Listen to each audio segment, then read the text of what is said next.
dengan cara sedemikian rupa sehingga setiap individu atau setiap data yang ada di dalam populasi ini mempunyai peluang yang sama untuk diikut sertakan di dalam sampel.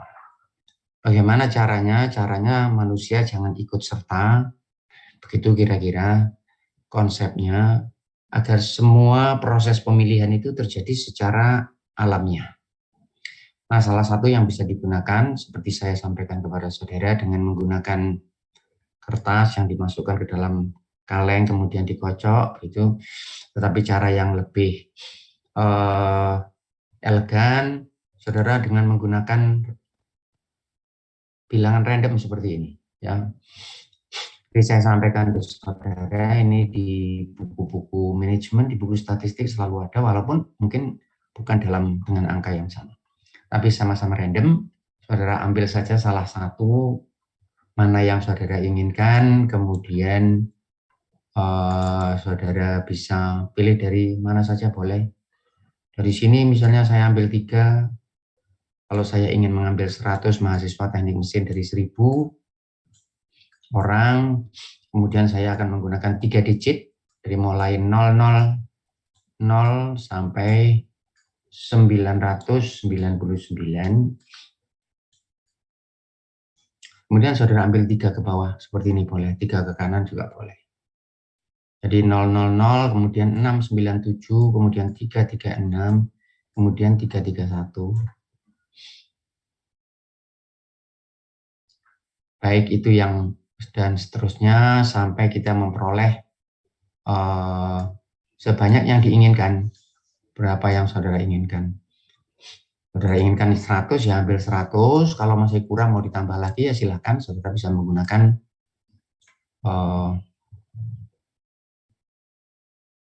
tabel seperti ini. Berian ada berian.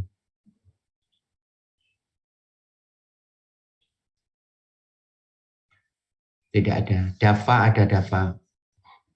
Saya, Pak. Halo? Dava, ya. Ya. Kalau kamu lihat ini ya, Dava ya. Ini satu kelompok ini berapa angkanya, Dava? Berapa angka di satu kelompok ini? 5, Pak. 4 kali 5 ya. Oh, ya, 4, ini 4 kali 5 ada 20 angka.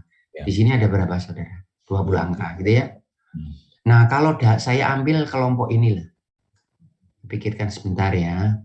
Saya ambil kelompok ini, ada berapa angka, Dava? 60, Pak. Baik. Nah, menurut kamu dalam 60 angka ini nolnya ada berapa? Idealnya. Nolnya. Dia random loh, kalau dia random. Idealnya berapa nolnya? Ada Nah, ini 6. biasanya ditambahkan sedikit random digit from gitu ya, biasanya uniform distribution. Mana yang lebih banyak di sini angkanya ini secara garis besar? Angkanya kan 0 sampai 9 ya. Mana yang lebih banyak angkanya? 0, 1, atau 9? Jawabannya apa? Sama, Pak, kemungkinan. Sama. Baik, idealnya sama. Sehingga baik. Sehingga kalau saudara punya ini berapa angka? 20, 60, idealnya nolnya ada berapa? Idealnya belum tentu. 1/60. Berarti, jangan 1/60. Oh, jangan. Ada 60 angka, berapa nolnya? Ada 0, ada 1, sampai 9. Ini jumlahnya semua 60. Idealnya berapa nolnya? Berapa? 6, Pak. 6. Nah, baik. Nah, coba kita hitung. Berapa nolnya di sini? 1, 2, 3, 4, 5, 6, 7, 8, 9. Ya. Satunya berapa mestinya? 6 juga, Pak. 6 juga. Saudara lihat satunya berapa? 1, 2. Ya, karena random. Duanya berapa? Mestinya 6 juga. 2, 2, 2. Gitu. Nah, kalau saudara masih punya 60, mungkin tidak cocok dengan yang ideal ini. Tapi kalau saudara sudah punya banyak, ya, saudara lihat nanti bahwa jumlah 0, jumlah 1, jumlah 9 ini mendekati satu dengan yang lain. Gitu. Nah, cara seperti ini bisa digunakan, saudara mengambil 3 angka, kemudian atau cara yang lebih mudah lagi, kalau saudara punya kalkulator, ya, di kalkulator saudara yang saintifik ya, di kalkulator saudara itu ada tulisan begini. Ada tulisan begini. Nggak tahu saudara pernah mencoba itu. Ini ya RAN, kemudian pagar. Saudara pernah mencoba ya? Apa namanya tombol ini ya? Nah, kalau belum, ini RAN number. Rand number ini apa? Kalau saudara hidupkan kalkulator, kemudian saudara tekan rand number, kemudian saudara execute, maksudnya dipencet tanda sama dengan, itu nanti keluar angka. Nah, silakan nanti saudara coba. Jadi save, nanti ada yang tulisan begini. Ini kalau ini karena di atasnya begini. Nah, gini. Kemudian saudara hidupkan, saudara tekan save. Save itu adalah untuk ambil yang di atas. Kemudian saudara tekan rand number. Kemudian saudara execute. Di sini ada tanda sama dengan. Saudara pencet. Nanti keluar angka. Ya. Ini kalau punya saya, saudara, ini saya matikan. Saya hidupkan kalkulatornya. Saya pencet begini. Sekarang keluar angka 0,512. 0,512. Nah, kalau saudara ulangi lagi, saudara pencet lagi, keluar sekarang 0,512. Kalau saya matikan, kemudian saya pencet lagi, gitu, 0,81. Ya, saya pencet lagi 0,915. Saya pencet lagi, keluar 0,500. Nah, itu sudah random, saudara. Nanti silakan saudara coba menggunakan kalkulator, saudara. Ada yang ditanyakan? Paham, saudara? Menggunakan komputer juga boleh. Saudara minta komputer menyajikan bilangan random seperti ini, sehingga dengan demikian tidak bisa untuk ditengarai. Kenapa kok yang keluar nomor sekian ya? Kenapa kok anak ini yang ikut di studi ekskursi dari 100 orang teknik mesin? Tidak ada alasannya. Karena semua dipilihkan secara random. Baik, ada yang ditanyakan, silakan. Nah, kalau permisi Pak. Oke, silakan. Siapa Edgar? Silakan. Saya izin bertanya Pak. Berarti silakan. Kalau misal kita melakukan penelitian Pak, dalam kita misalnya kita menyatakan bahwa kita mencari data ini secara random, berarti kita harus menyertakan bukti kita membuat random tersebut ya Pak? Saudara tidak harus menyertakan. Kalau saudara orang yang dipercaya, ya sudah dipercaya. Jadi di dalam penelitian itu yang kita peroleh dari sang peneliti itu biasanya kita percaya. Tetapi kalau peneliti itu melakukan sesuatu yang tidak betul, dan dia itu pernah tertangkap, walaupun sekali ya sudah habis, gitu ya. Bahkan saudara sering mendengar mungkin di dalam dunia ilmu pengetahuan ada seseorang yang melakukan ya penipuan gitu. Kemudian setelah itu ya tidak ada lagi orang yang percaya. Tetapi saudara tidak perlu menunjukkan ini random number-nya, kecuali kalau di dalam penelitian saudara itu memang dibutuhkan. Yang dibutuhkan itu. Kalau tidak ya orang percaya bahwa yang saudara lakukan ini adalah random. Oh, baik Pak. Baik. Terima kasih banyak Pak. Ya, sama-sama. Nah, sekarang misalnya saja, saudara ingin mengambil ada ini mangga ya, mangga sebanyak 1000. Seperti tadi saudara, mangga sebanyak 1000. Kemudian saudara ingin melihat kualitas daripada mangga ini dan saudara ingin mengambil 100. Bagaimana caranya ya? Saudara bisa menggunakan ini. Nah, saya kecilkan saja. Saudara ada mangga sebanyak 100. Perhatikan baik-baik ya, bahwa mangga ini adalah mangga yang sama. Bukan mangga yang berbeda kemudian dikumpulkan menjadi satu. Statistik tidak pernah tertarik itu. Jadi kalau namanya populasi, ini mesti dari proses yang sama. X ini adalah data yang keluar dari proses yang sama. Jadi bukan saudara tambahkan antara misalnya kekuatan hasil pengelasan dengan kekuatan hasil cold rolling misalnya. Tidak bisa saudara tambahkan ini. Kalau ini pengelasan, ya pengelasan yang sama semua, tidak ada yang berbeda atau diasumsikan sama. Tetapi X ini adalah data yang keluar dari proses yang sama. Dari 100 saya ingin mengambil 10, bagaimana caranya? Ya saudara bisa menggunakan tabel ini. Jadi 100 angkanya berarti saudara punya berapa angka dari mulai 00 gitu sampai 99. Maksudnya 00 ini supaya digitnya sama-sama 2 digit.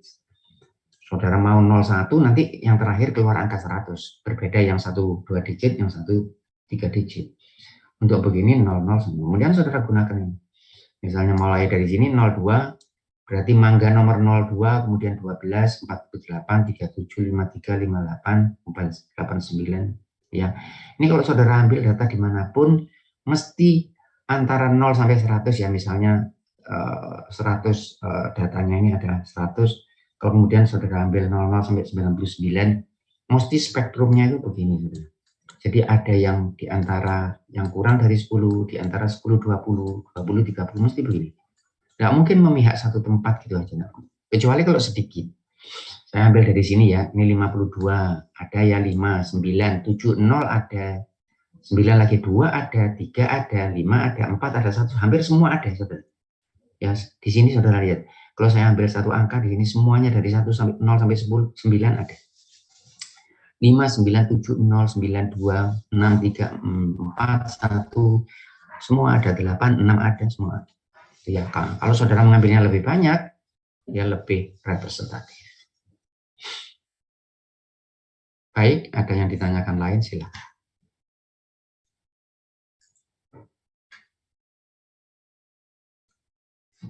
Cahyani, ada Cahyani. Ada, Pak. Ginting, ada Ginting. Hadir, Pak. Hadir. Baik, saya kembali ke atas lagi. Kita sampai di sini random sampling. Baik, saya lanjutkan dengan filosofi randomness. Nah, ini barangkali statistik tidak banyak membahas ini, saudara, tetapi secara filosofi mungkin kita perlu bahas ini. Apa sih sebetulnya randomness itu? Nah, apa sebetulnya? Adakah di dalam universe ini sesuatu yang sifatnya random? Karena sebetulnya yang kita tahu tidak ada sesuatu yang tidak ada penyebab di belakangnya. Ya, segala sesuatu yang terjadi itu mesti ada sesuatu yang mendahului. Bisa kita katakan penyebab atau paling tidak ada sesuatu yang mendahului. Sesuatu yang muncul begitu saja itu menjadi pertanyaan pasti. Nah, kemudian apa yang dimaksud dengan randomness ini? Nah, ini saya beri saudara contoh. Nah, yang lain saya minta untuk menjawab ini. Saya beri saudara, ini ada permainan roulette. Ya, permainan roulette.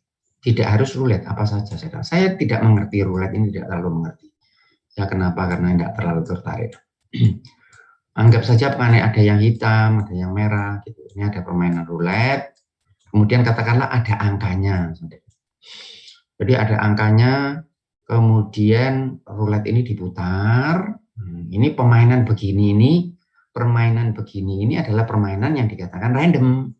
Keluarnya angka, seperti saudara main dadu. Saudara lempar dadunya, keluar angka 2. Maka itu permainan begini ini dinamakan permainan random.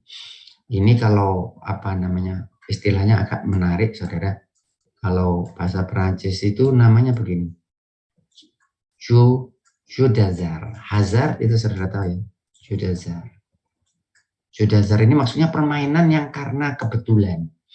Dan katanya permainan ini diciptakan ketika perang salib itu, saudara.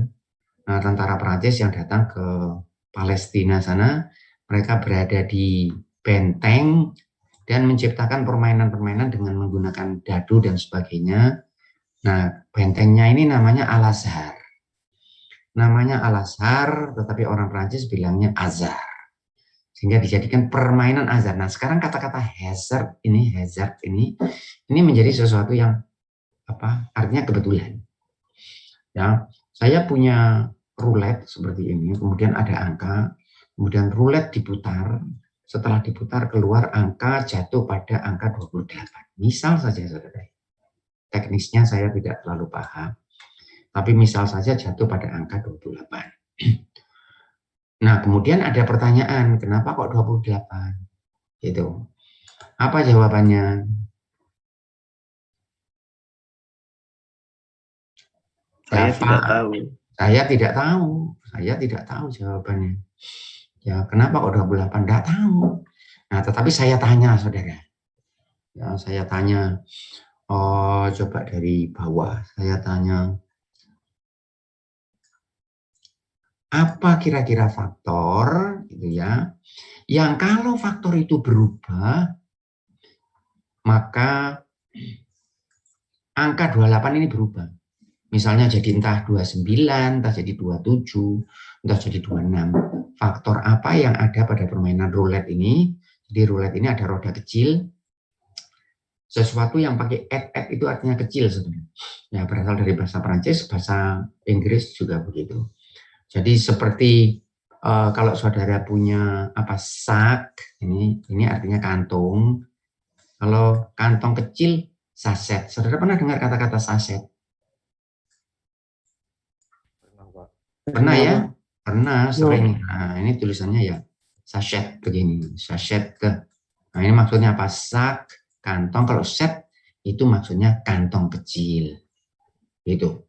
Jadi kalau disk, saudara tahu disk ini adalah cakram, kemudian jadi disket. Nah, disket cakram kecil itu mengartikan kecil, di belakang lun jadi lunet.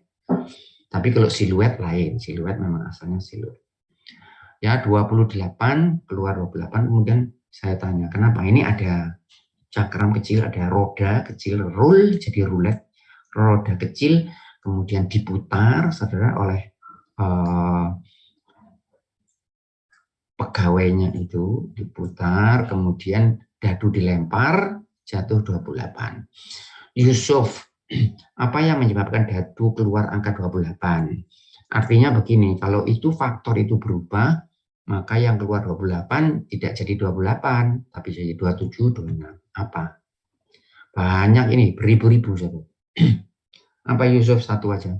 Ada Yusuf. Yosef. Ya, Pak. Ya, apa Yosef? Saya ada, Pak. Apa Yosef ya? Mungkin besar berat pemutar rodanya, Pak. Apanya? Apanya? Ya betul, boleh. Apanya? Kasih contoh sedikit.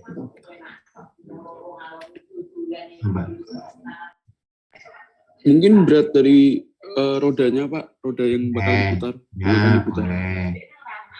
Boleh. Ginting, punya ide apa Ginting?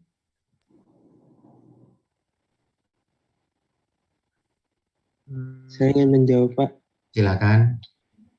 Mungkin kemiringan dari roletnya, Pak. Boleh. Ginting punya ide apa, Ginting? Aduh. Afifa, ada Afifa. Ada, Pak. Punya ide apa? Banyak loh ini Afifa. Ratusan, bahkan ribuan. Apa? Arah apa muternya, Pak? Muter roda. Boleh. Boleh. Yohana punya ide apa, Yohana? Saya Pak mungkin Pak. Ya, silakan. Ginting. Kecepatan putarnya mungkin Pak. Baik, Yohana punya terus Yohana punya ide apa?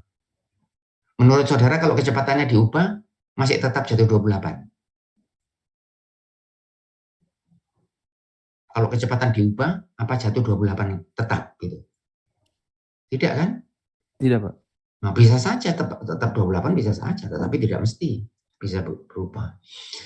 Kemudian siapa tadi? Saya mau jawab, Pak. Silakan. Jawab, Pak. Ya, silakan. Saudara angkat tangan kalau memang banyak. Brian, silakan Brian R. Menurut saya ini Pak, tenaga yang untuk digunakan untuk Betul. Siapa lagi betul? Rafif. Diameter terus gesekan. Baik, apalagi? Ya, Pak, coba, Pak. Silakan Yohana. Torsinya mungkin, Pak. Boleh, gitu terus kembangkan. Apalagi? Siapa punya jawaban? RC, ada RC. Ada, Pak. Punya jawaban apa kamu? Mungkin ini, Pak, keberuntungan, faktor hoki. Oh, jangan.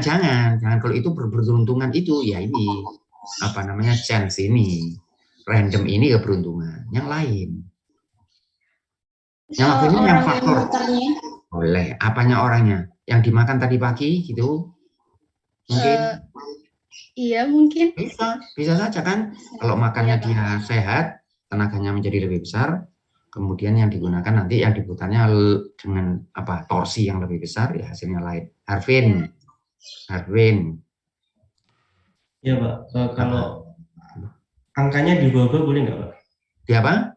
Angkanya diubah-ubah misal kayak letak yang utama di jangan mengubah ini ya, jangan mengubah struktur roulette-nya ini biar aja. Jangan diubah. Tetapi ruletnya boleh, maksudnya yang terkait dengan rulet maupun terkait dengan manusia, maupun terkaitnya dilempar apa tadi? Dadu. Dadu. Nah, saudara tertarik apa di dadunya? Itu aja. Apanya dadu? Apanya dadu? Baunya dadu? Enggak, Pak. Enggak, ya apanya? Loh, gitu. Apanya? Gampang kan? Berlana, ada Berlana. Ya, ada, Pak. Apa? Apanya dadu? Dadu saja. Ayo saudara enggak terbiasa berpikir, jadi cari gini aja kok sulit. Apa dadu? Apanya? Berat dadu mungkin, Pak. Boleh, apalagi yang terkait dadu? Geometri, Irham. dadu. Apanya? Geometrinya, Pak. Dimensinya? Ya, boleh. Dimensi. Boleh. Irham, apalagi? Masih terkait dadu ya, Pak? Boleh, dadu terkait dadu boleh, yang lain boleh. Kalau posisi tangan saat memutar ruletnya, Pak. Baik, boleh Mafaza. Pasti tuh, Mafaza. Mungkin dimensinya, Pak. Boleh, Zulfa. Dari orang yang muternya itu, Pak. Ya, apa yang lain kamu kembangkan, kamu khayalkan, berkhayal saudara. Ini ada rulet bisa berputar, nanti mungkin ada poros, istilahnya teranjin, ada poros, ada bantalan, ada banyak saudara. Coba apa tadi? Siapa tadi? Zulfa. Ya, silakan. Fauzan Alvito. Torsinya, Pak, tadi. Ya, Pak. Boleh, iya tapi jangan Kalau- salah, sudah. Kalau Fauzan. dadu kan mantul, Pak. Berarti stiffness-nya, Pak. Stiffness, boleh. Apalagi boleh. Semua itu. Untuk Pak. Boleh, silakan.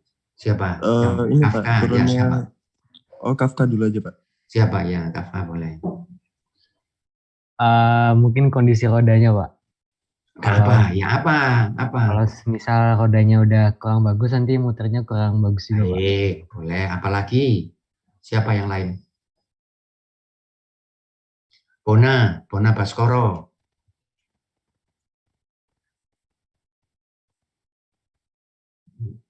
Beri contoh, elaborasi sedikit.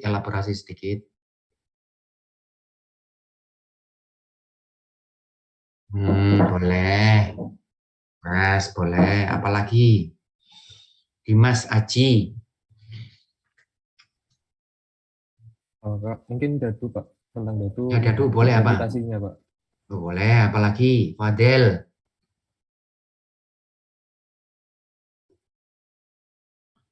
Ada Fadel? Nggak ada. Ada. Pak, saya mungkin. Ya, silakan Fadel. Apa Fadel? Saya, Pak. Tinggi lemparan. Fadel. Apa? Tinggi lemparan. Tinggi lemparan, ya. Aldi, apa Adi? Posisi awal dadu, Pak. Apa maksudnya? Beri contoh. Maksudnya kan, misalnya posisi awalnya itu. Oh, posisi awal. Nah, boleh. Boleh semua. Nah, ya. Jadi seperti itu, saudara. Saya katakan tadi ribuan. Kalau saudara teruskan ini ribuan. Dari dadu saja. Berat dadu, material dadu, dimensinya. Kalau ada spesifik gravity, tingkat kehalusannya, ya, kemudian cara melempar dadu, posisi pelemparan, sudut pelemparan, pakai dipilin atau cuma dilempar begitu saja. Kalau saudara main kelereng kan ada yang dipilin dulu, gitu ya, diputar semua. Kemudian dari ini, dari wheelnya ini, dari rodanya, dimensi, beratnya, bahan roda. Roda ini kok bisa berputar, berarti ada apa, saudara? Nah, ada porosnya gini. Kalau ada poros, kemudian di sini ada bantalan. Siapa ini? Coba Edgar. Ada poros, ada bantalan. Pertanyaanmu apa, Edgar? Ada poros, ada bantalan. Apa pertanyaanmu? Poros, bantalan. Anak mesin mesti tahu. Poros, bantalan. Itu apa faktor yang terkait? Jadi kalau saya punya ini bantalan begini, saudara begini, ini ada poros di sini, ada poros. Saudara terkait apa? Pertanyaan apa yang terkait dengan poros dan bantalan ini? Suayannya ya, Pak. Suayan. Baik, apalagi? Pak, coba menjawab gesekannya Silakan. mungkin, Pak. Apa gesekan, apalagi? Iya, Lubrikasi, terus. Pak. Apanya? Mario Lubrikasi. Robertus. Apanya? Lubrikasi, Pak. Lubrikasi itu. Kalau berhenti di lubrikasi, Mario punya jawaban apa? Berhentinya di lubrikasi saja. Sudah, saya ingin lubrikasi. Saudara punya pertanyaan apa? RC punya pertanyaan apa tentang lubrikasi? Mengerti lubrikasi, RC? Halo Pak. Ya, RC, lubrikasi mengerti kamu? Lubrikasi itu kayak dikasih pelumas gitu ya Pak? Nah, pelumas ya, lubrikan. Kalau terkait dengan lubrikasi, kamu punya pertanyaan apa? Terkait dengan lubrikasi, kamu punya pertanyaan apa? Dilakukan proses itu dengan bahan apa gitu Pak? Nah, siapa lagi? Dava punya pertanyaan apa? Lubrikasi aja. Muhammad Adim, ada Muhammad Adim. Bagian yang dilubrikasi mungkin, Pak. Apanya? Bagian mana yang dilubrikasi? Baik, apalagi?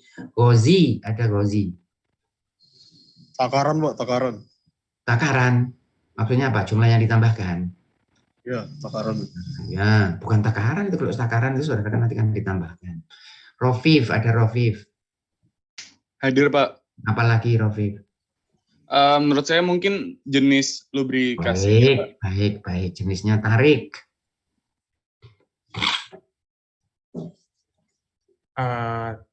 Tadi kalau jumlah lubrikasi yang diberikan sudah ya Pak? Sudah, yang lain apa? Bapak pikirkan sebentar kamu dapat. Jumlahnya ada, Mungkin, jenis lubrikan ada apa? Tadi kan dari bahannya juga sudah ya Pak? Mungkin dari kualitasnya juga Pak? Kualitas dari lubrikasi yang diberikan itu kan bisa beda-beda. Iya, dengan sendirinya. Tapi coba lubrikasi yang lebih spesifik. Apanya? Lebih spesifik. Kalau lubrikasi berarti apanya? Jumlahnya mempengaruhi, banyak sedikitnya. Iya Pak, memberikan efek. Kemudian kekentalannya mempengaruhi enggak? Betul Pak. Itu juga kemurniannya mempengaruhi enggak? Kemurnian masuk ke kualitas nggak sih Pak? Iya, mempengaruhi enggak? Iya Pak, mempengaruhi. Jadi kalau mempengaruhi. Kalau saudara maksud, makanya tadi kalau saudara mengatakan kualitas, saudara elaborasi apa maksudnya? Maksudnya apa kualitasnya itu? Apakah jumlahnya? Ataukah misalnya penambahan aditif yang diberikan? Itu yang baik. Ada yang ditanyakan? Masih ada jawaban lain? Cukup? Ya, saudara punya jawaban yang sangat banyak. Kalau begitu, kenapa keluar angka 28? Ada enggak yang menyebabkan? Saudara malah bisa pergi macam-macam, saudara. Kalau saya katakan keluarnya angka 28 ini karena ada aliran gletser di kutub utara. Masuk akal enggak menurut saudara? Enggak, Pak. Kalau ya kelihatannya, ini kelihatannya kan tidak masuk akal. Tapi masuk akal, saudara. Gimana penjelasannya? Kekentalan gitu daripada pelumas, gitu ya, atau kemampuan pelumas untuk melumasi itu fungsi temperatur atau tidak? betul, Betul ya, fungsi temperatur. Betul, Pak. Baik. Kemudian temperatur di Surabaya ini mempengaruhi enggak temperatur yang ada di poros dan bantalan teranjak ini, apa namanya, rulet ini, mempengaruhi enggak? Walaupun sedikit. Iya, Pak, pengaruh. Kalau sedikit iya, Pak. Mempengaruhi ya sedikit, tetapi bukan berarti tidak berpengaruh. Saya beri contoh sedikit itu, saudara ya. Sedikit itu kan seperti ini, saudara. Ya, ada bola ditendang di sini ya, kena gawang. Ini masuk atau enggak? Masuk atau tidak? Kipernya di sini. Masuk atau tidak? Enggak, Bisa masuk, bisa tidak kan? Bisa masuk, bisa tidak kan? Ya, tergantung sudut. Nah, tergantung. Itu perbedaannya berapa? Mungkin sekian nano saja, nano derajat. Tek, gitu aja. Nanti terus dari sini kembali mungkin kena sini, terus ke sini lagi sedikit, kemudian masuk. Atau kalau tidak, di sini kena sini, keluar. Tetapi kalau sudah keluar begini, keluar sampai ke sini, ini berarti tidak akan masuk. Tetapi keluarnya ke sini loh, ke sini, keluar, nggak jadi masuk. Nah itu bedanya kan cuma sangat kecil saja. Sudut kecil saja, tetapi jadi masuk atau tidak. Maka itu kadang-kadang saya sering memberi contoh di dalam kehidupan juga begitu. Hati-hati saudara, hati-hati. Nah, dengarkan baik-baik. Ini perjalanan saudara, ini perjalanan lurus. Maka itu jangan rusak hidupmu, ini perjalananmu lurus, masa depan yang lebih bagus.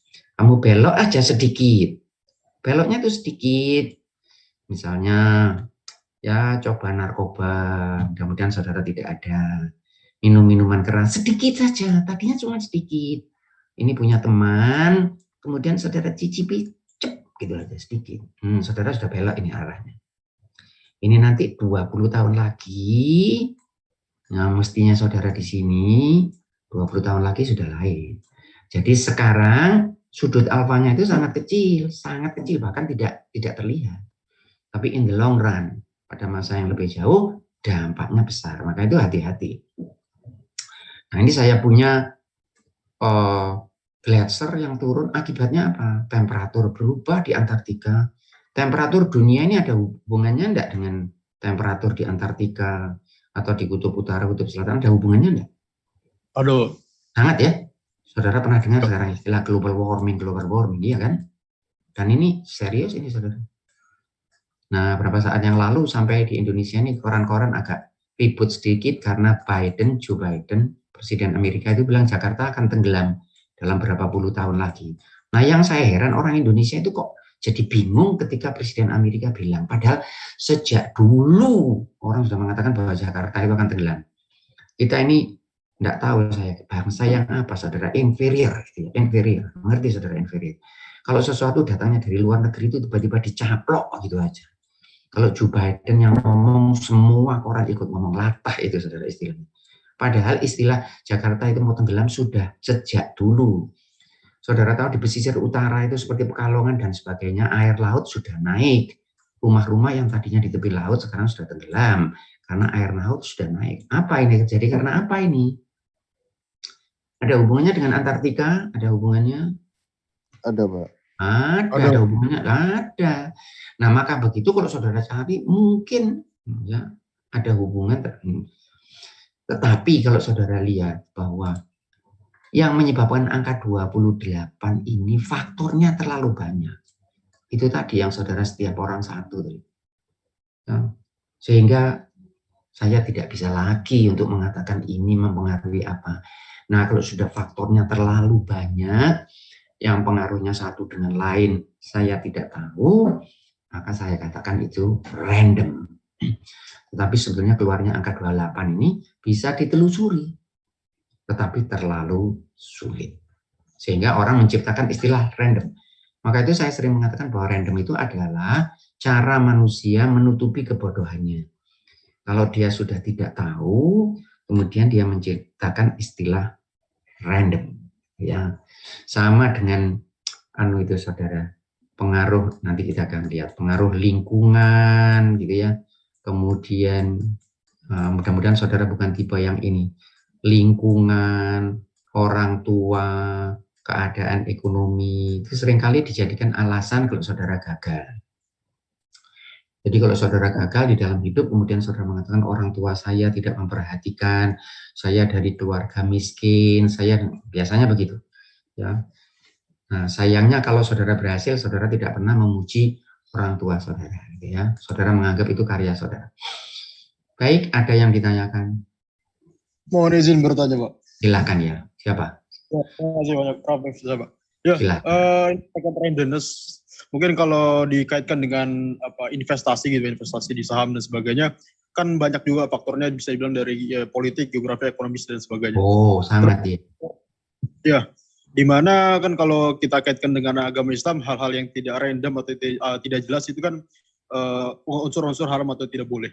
Nah, tapi ada sekarang di Indonesia sudah ada hukum yang terkait kehalalan dari investasi atau saham dan sebagainya. Nah, itu menurut dari Pak Abdullah, bagaimana Pak terkait hal itu? Karena walaupun banyak, tapi saham itu bisa diperhitungkan, tapi sangat kompleks untuk segala sesuatu. Tapi kalau kita tarik analisis yang sekarang kan, kalau terlalu banyak dan kompleks itu bisa dianggap random. Itu gimana Pak?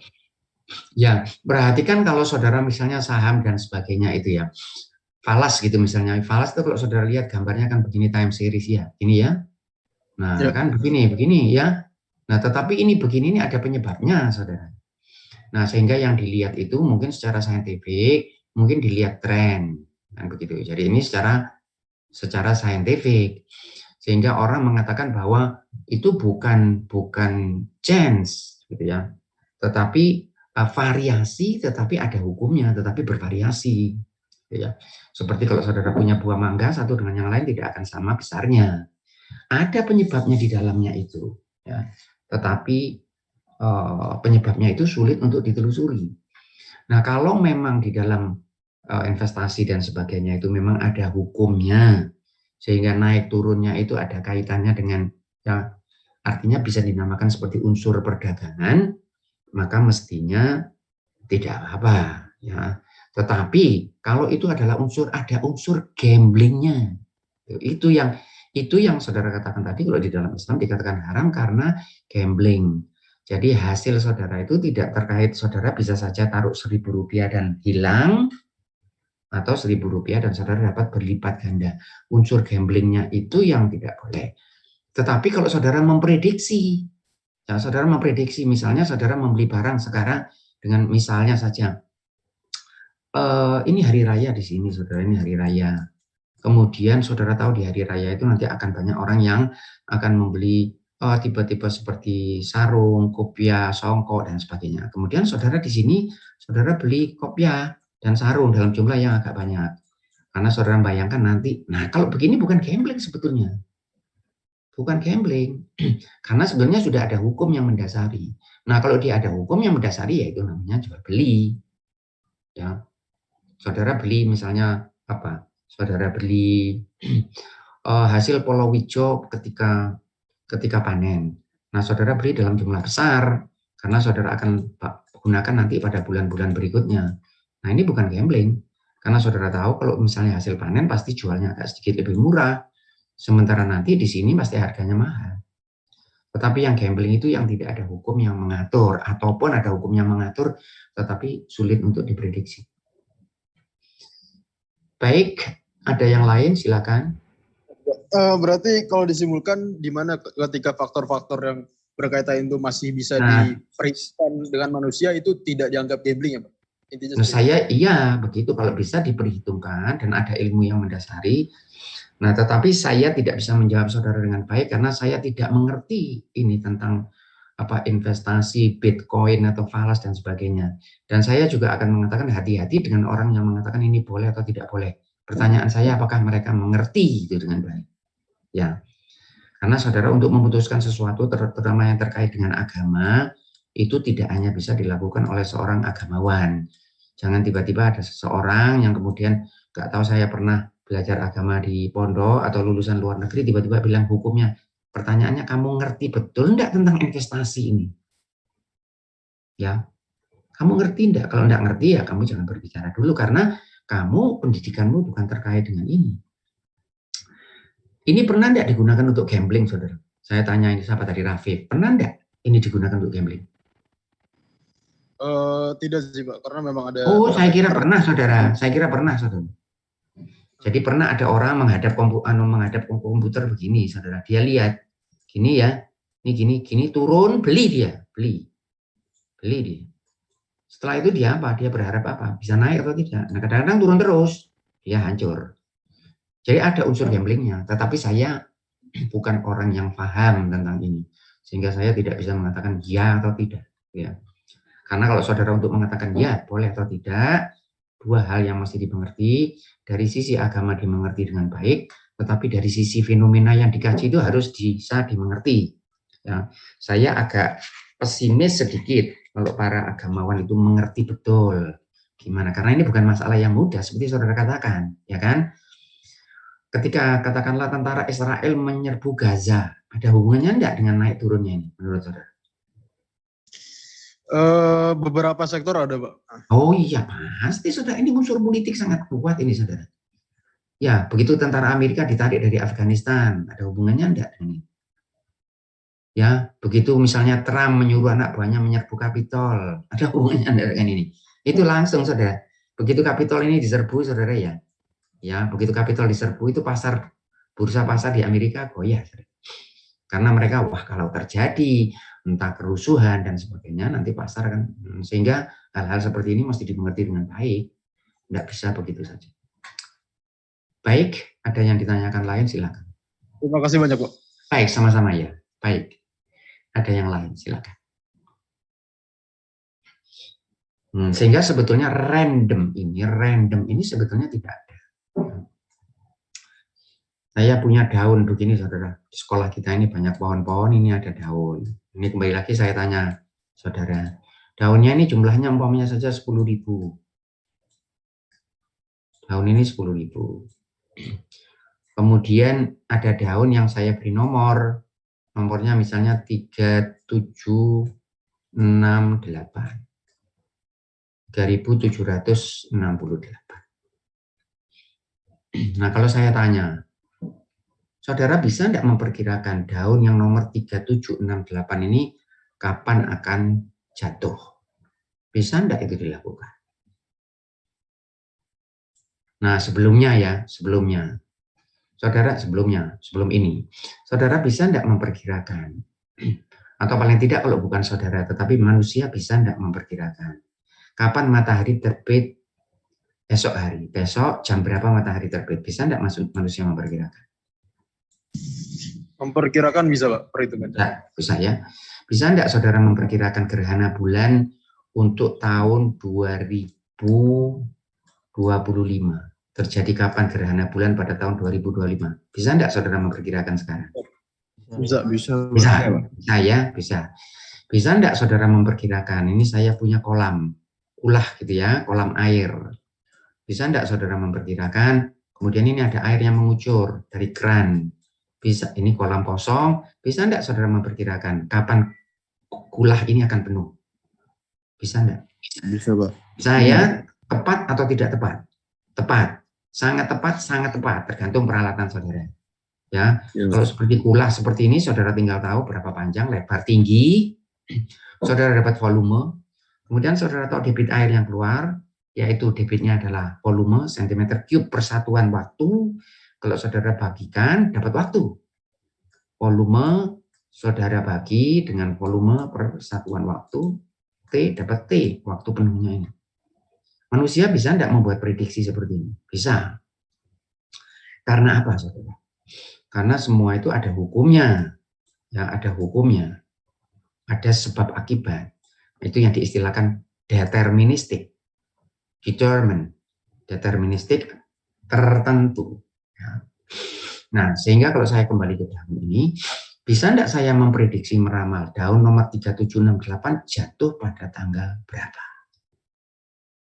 Nah, ini kalau saya tanyakan teman saya atau saya tanyakan mahasiswa, biasanya jawabannya macam-macam. Di antaranya ada yang mengatakan, tidak bisa, Pak. Teman saya bilang tidak bisa, itu sudah rahasia yang maha kuasa gitu. Ya. Nah, saya tanya apa bedanya yang 3276 ini tadi dengan gerhana matahari, gerhana bulan. Saudara tahu gerhana matahari itu ya? Itu kan kalau diramal kan. Kalau diramal tanggal, bahkan kalau di New York itu ada yang menarik, saudara. New York itu ada jalannya dengan lurus-lurus gini ya. Ada jalan lurus-lurus gini. Nah, ini pada suatu saat sore hari itu matahari persis di sini, saudara. Sehingga tempat ini semua gelap, cuman jalan ini aja yang lurus. Nah, itu biasanya orang tertarik dengan, bahkan orang dari luar kota datang ke sini untuk menyaksikan ini. Dan ini bisa diperkirakan. Sama dengan saudara memperkirakan gerhana matahari tahun, kata saya, 2030. Dan itu pada lokasi yang tepat, pada waktu yang tepat, saudara. Kenapa? Pertanyaannya kenapa? Pertanyaannya karena semua ini ada hukumnya, mengikuti hukum tertentu. Tidak ada sesuatu yang bergerak begitu saja. Ya. Semua itu bergerak melalui hukum. Jatuhnya daun dari pohon ini pun melalui hukum. Nah, pertanyaan saya, daun itu punya enggak kehendak bebas untuk menjatuhkan dirinya sendiri? Ada enggak dalam kehidupan daun kehendak menjatuhkan dirinya sendiri? Nah, saya tidak tahu pasti, tapi dugaan saya tidak ada. Siapa yang punya? Nah, ya, tidak ada. Dugaan saya begitu. Wallahu alam. Tetapi yang kita tahu tidak ada.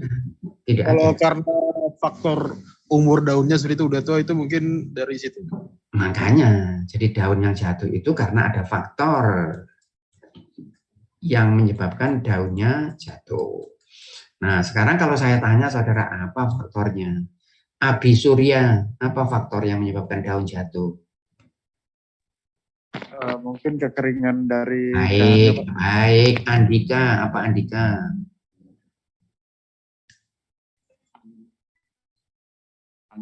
Apa Andika? Kenapa daunnya kok jatuh? Semua saja yang saudara tahu. Ada Andika? Tidak ada. Semua saja yang saudara tahu. Firlana, ada Firlana? Ada, Pak. Ya, ada. Apa? Coba jawab. Musim. Musim, Musim. baik. Baik, Farhan. Ilmi. Ya Pak, kecepatan anginnya mungkin Pak. Baik, angin, baik. Miranda. Mungkin dari kekuatan rantingnya itu bisa nggak Pak? Boleh. Purba. Mungkin dari usianya, Pak. Baik, Zarfan.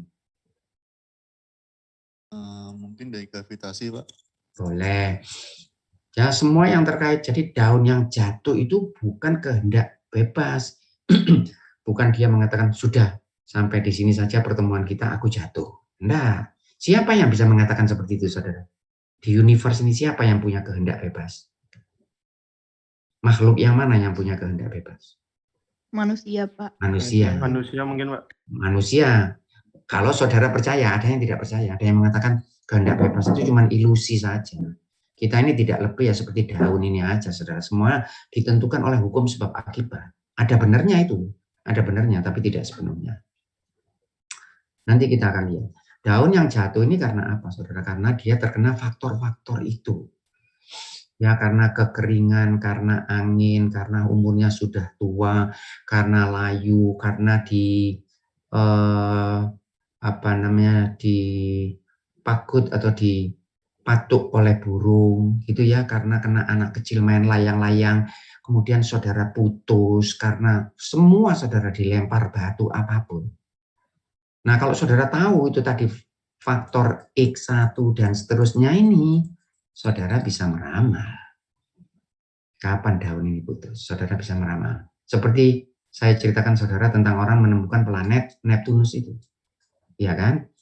Karena ilmunya sudah dikuasai, nah, apalagi kalau bisa dibuat satu abstraksi matematis, maka seorang bisa menemukan sesuatu dengan menggunakan prediksi. Karena sebetulnya jatuhnya daun itu karena ada faktor yang bekerja. Namun kalau faktornya ini terlalu banyak, dengan hubungan yang sangat rumit antara satu dengan yang lain, kemudian saudara mengatakan ini random, ya, ini random. Yang sebetulnya bukan random, sebetulnya ada penyebabnya. Bahkan itu makanya itu ada istilah, kalau saudara pernah mendengar Einstein yang mengatakan God doesn't roll a dice. Tuhan tidak memutar dadu. Artinya bukan sesuatu itu terjadi kebetulan. Ada hukumnya. Hukum. Bukan keluar tiba-tiba. Dadu, kenapa keluar angka 3? Ini tergantung apa? Berat dadu mempengaruhi. Posisi awal angka 3 mempengaruhi. Cara melemparnya mempengaruhi. Kalau jatuh di lantai, kekerasan lantainya mempengaruhi. Semua mempengaruhi angka 3 ini. Jadi keluar 3 itu bukan dadunya tiba-tiba berhasrat untuk keluar angka 3. Ada penyebabnya. Paham saudara ya? Ada penyebabnya. Sehingga kalau penyebab itu bisa diketahui, saudara bisa memperkirakan. Gitu. Nah, biasanya sesuatu itu kalau saudara lihat, walaupun tampaknya random, tetapi nanti pada skala yang lebih besar kelihatan kalau dia itu sebenarnya ada hukumnya. Kenapa dadu keluar angka 3? Menurut saudara apa? Random ya? Iya, Pak. Random ya, keluar angka 2 juga random. Nah, sekarang kalau dadu itu saudara lempar 1 kali kan keluarnya 3 atau 2. Kalau saudara lempar 6 kali, idealnya keluar berapa? 1 kali, kemudian 2. Gini idealnya. Gitu ya. Kalau idealnya. Tetapi apakah begini nanti keluarnya? Belum tentu. Besar kemungkinan tidak. Kalau saudara lempar 6 kali, mungkin satunya 2 kali, nanti 2-nya 2 kali, 3 tidak pernah dapat, gitu ya. Tetapi kalau saudara lempar sebanyak 6.000 kali, di sini mulai kelihatan, saudara. 6.000 kali. Apa yang terjadi? 1, 2, sampai 6, idealnya berapa satunya? 1.000 kali. Kan gitu? Idealnya 1.000. Bisa enggak satunya ini enggak keluar sama sekali kalau saudara lempar sebanyak 6.000 kali? Tidak.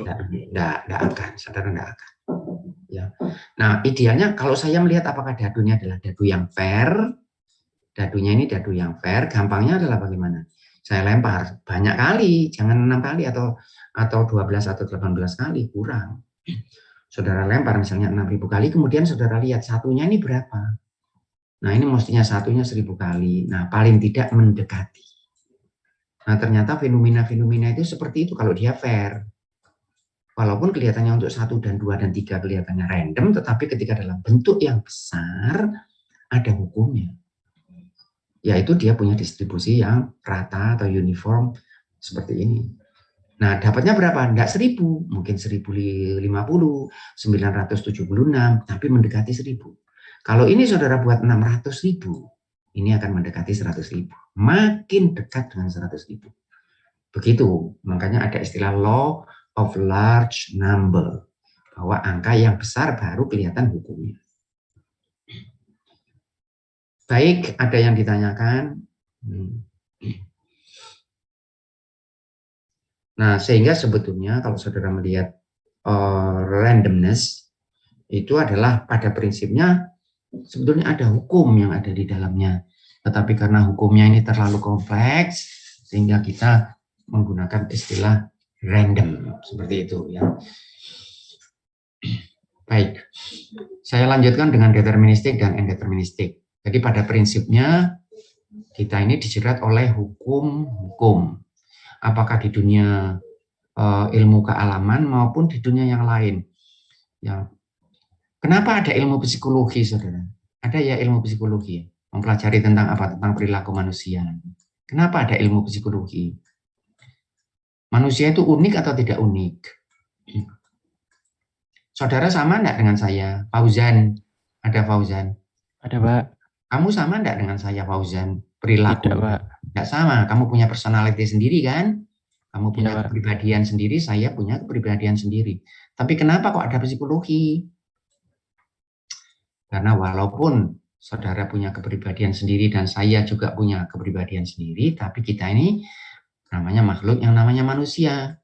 Ada faktor-faktor yang umum di manusia. Farhan. Ya, ada Pak. masih Farhan. Kamu senang dihargai, Pak. Farhan? Senang dihargai orang? Senang, Pak. Senang. Iya, Pak. Menurut kamu saya senang tidak dihargai orang? Iya, Pak. Sama ya, karena sama manusia. Kamu kalau berbicara ingin didengarkan atau tidak, Farhan? Iya, Pak. Kalau saya kira-kira bagaimana? Sama, Pak. Sama ya, sama ya. Sehingga psikologi itu mempelajari. Kenapa dipelajari? Karena manusia itu pada prinsipnya mempunyai perilaku-perilaku hasrat, keinginan, idiosinkrosi apapun yang sama. Tetapi ada plusnya sedikit. Yang satu lebih senang dihargai, yang satu biasa-biasa saja, yang satu tidak terlalu peduli. Tetapi manusianya tetap. Nah, sehingga ini yang dipelajari. Hukum-hukum yang seperti ini, yang umum ini yang dipelajari. Karena pada prinsipnya segala sesuatu itu terkait dengan hukum sebab akibat. Ya.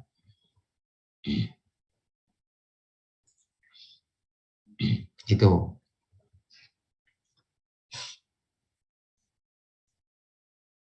Ada yang ditanyakan, silakan. Nah, menarik ini tentang determinis dan indeterministik. Ini kalau saudara baca, sampai sekarang masih dibahas, saudara, di dunia filsafat tentang determinisme dan indeterminisme. Ada orang yang mengatakan di dunia ini tidak ada indeterministik, semuanya deterministik. Sehingga ada orang yang mengatakan, beri kepada saya masa lalumu, kemudian pendidikanmu, kemudian cara kamu dibesarkan di dalam keluargamu dan masyarakatmu, maka saya akan bisa memprediksi apa yang akan kamu lakukan esok hari. Itu ada yang sampai sejauh begitu. Di dalam dunia manusia pun juga begitu. Makanya itu ada social engineering dan sebagainya. Jadi kita ini bisa diatur seperti kita mengatur mesin dan mengatur dan sebagainya. Karena manusia itu pada prinsipnya digerakkan oleh faktor-faktor yang deterministik. Nah, apakah kita ini deterministik? Kita ini ditentukan. Nah, saya kira jawabannya juga iya. Beberapa hal dari kita ini bisa diprediksi dengan baik. Gampangnya saja, kalau pagi hari saudara lewat, naik mobil atau naik sepeda motor, ya mesti lewat kiri begini. Yang dari sini lewat sini. Sehingga saya bisa memperkirakan bahwa orang yang datang dari sana itu tidak akan lewat sini, maka itu saya enak-enak aja jalan. Gimana kalau tidak bisa saya perkirakan? Saya perkirakan dia. Dan kita bisa memperkirakan juga dengan tepat beberapa hal tertentu. Ya. Saya punya pisang goreng yang satu besar, yang satu kecil begini. Kemudian ini saudara, ini dan saya. Kira-kira yang kita inginkan yang mana pisang goreng? Yang besar atau yang kecil? Jangan bilang kita sudah habis makan 10 pisang goreng, itu lain. Enggak, sama-sama kita ingin. Mana yang kita inginkan? Nah, ini sebagai manusia normal, kita ingin yang besar. Ya. Dan itu normal saja. Bukan serakah, bukan apa. Yang serakah itu setelah ngambil yang besar, yang kecil juga diambil. Tetapi kalau kita ingin sesuatu untuk kita, itu bagian dari manusia. Maka itu, kalau saudara lihat di dalam kehidupan beragama itu ya, Maha Kuasa ini yang menuntut manusia ini sebetulnya tidak banyak. Cuma jadi manusia yang seutuhnya. Gitu. Jadi manusia yang seperti manusia. Dengan segala keserakahannya, dengan segala kekikirannya, dengan segala individualistis, dengan segala materialistis, tidak apa-apa. Jangan transgress beyond. Ya, ini wilayahmu, di sini tidak apa-apa. Jangan masuk sini. Karena kalau saudara masuk sini ini sudah berlebihan. Ya, seperti yang saudara lihat sekarang di dalam kehidupan ekonomi. Kamu kaya boleh. Kamu kaya punya apa saja, tidak ada masalah. Tetapi ketika kamu mulai mengambil hak orang lain, nah, kamu masuk daerah ini. Sudah transgressing beyond limit, ini sudah limit, kamu masuk daerah ini. Nah, yang Maha Kuasa itu minta selama kamu di sini tidak ada soal. Ingin cari istri cantik, wajar atau tidak wajar itu? Punya istri cantik wajar atau tidak wajar? Adi Wicaksono. Kamu ingin punya istri cantik? Pengen, Pak. Ingin ya. Kamu tampan atau tidak tampan? Nggak tahu, Pak. Kalau tidak tampan jangan punya keinginan terlalu besar, Adi. Agak sulit itu. Menurut hukum deterministik agak sulit. Nah, biasanya mana yang gampang dapat gadis cantik, mana yang gampang? Anak yang tampan atau yang tidak tampan? Secara umum loh ya. Secara umum tampan, Pak. Tampan secara umum. Tetapi saudara bisa mengatakan, oh enggak Pak. Itu ada teman saya itu yang laki-lakinya itu tidak tampan, tetapi istrinya itu cantik. Nah saya bilang justru saudara mengingat itu karena itu hal yang tidak lazim. Justru saudara tahu itu Pak, ya misalnya saya sering mengatakan di Amerika itu orang kulit hitam itu tidak ada yang menjadi apa, menjadi presiden. Kemudian saudara bilang Obama itu Pak. Nah justru saudara ingat itu saking jarangnya sampai saudara ingat, gitu ya. Pada umumnya yang tampan dapat yang cantik. Ini hukum, ini sudah hukum saudara. Bisa enggak orang bergerak di luar hukum? Mungkin, walaupun itu sulit. Nah, itu tidak mudah. Artinya tidak lazim. Yang lazim tidak seperti itu. Nah, kita ditentukan oleh hukum-hukum termasuk manusia juga, kebutuhan saudara. Karena kadang keinginan saudara, bahkan ketika saudara haus, saudara menduga kalau itu adalah kehendak pribadi saudara, free will, ya, kehendak bebas, free will seperti ini, kehendak bebas. Nah ini kalau di dalam filsafat sangat terkenal istilah ini, saudara. Kehendak bebas. Bisakah manusia punya kehendak bebas? Saya yakin manusia punya kehendak bebas. Nanti saya ceritakan. Artinya kita ini punya kehendak. Tapi ada yang memang ditentukan. Ketika saudara haus, kemudian saudara minum, itu sebetulnya siapa yang minum? Siapa yang minum? Kan saudara mikir saudara kan? Kehendak saudara kan? Tetapi sebetulnya haus ini ada hubungannya enggak? Dengan masalah hormon, dengan masalah kelenjar ada hubungannya enggak?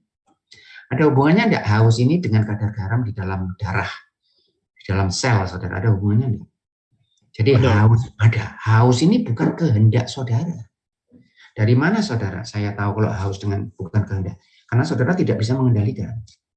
Bisa saudara haus dan saudara tidak minum? Bisa saudara lakukan itu? Apa yang akan terjadi? Haus dan tidak minum, apa yang terjadi? Dehidrasi. Dehidrasi akibatnya apa? Meninggal dunia, iya kan? Berarti ini bukan di bawah kendali saudara. Ini permintaan tubuhmu. Tubuhmu yang minta, bukan kamu. Jadi ketika kadar garam di dalam sel atau di dalam darah sudah naik, itu ada sinyal-sinyal saudara yang dikirim ke otak saudara. Hipotalamus di sini. Kemudian hipotalamus ini mengeluarkan hormon-hormon tertentu yang membuat tenggorokan saudara kering dan ingin minum. Tetapi ingin minumnya ini bukan tenggorokan ini, bukan tenggorokan. Ingin minumnya ini tubuh saudara, sel saudara, terutama otak saudara ini. Ini yang ingin air. Ya, tetapi lewat sini kemudian saudara ambil. Sehingga sebetulnya haus itu sebetulnya dipicu oleh sesuatu yang bukan dalam kemampuan saudara untuk mengendalikan. Maka itu saya sering mengatakan bahwa orang yang puasa itu adalah orang yang merdeka karena dia mampu mengendalikan hausnya. Hipotalamus mengatakan kamu harus minum, tetapi dia mengatakan oh bukan sekarang waktunya. Pada saat itu dia punya free will, ini kehendak bebas untuk mengatakan tidak. Dia tidak lagi dipaksa atau dipicu oleh, kalau istilah saya, tirani hipotalamus. Nah, seringkali begitu saudara, tirani kalau dia minta harus saudara puaskan. Kalau tidak dia menuntut terus. Ya. Misalnya motivasi seksual. Motivasi seksual itu kadang-kadang saudara menduga itu kalau dari diri saudara. Tetapi sebetulnya yang banyak motivasi seksual itu adalah masalah hormon, masalah kelenjar.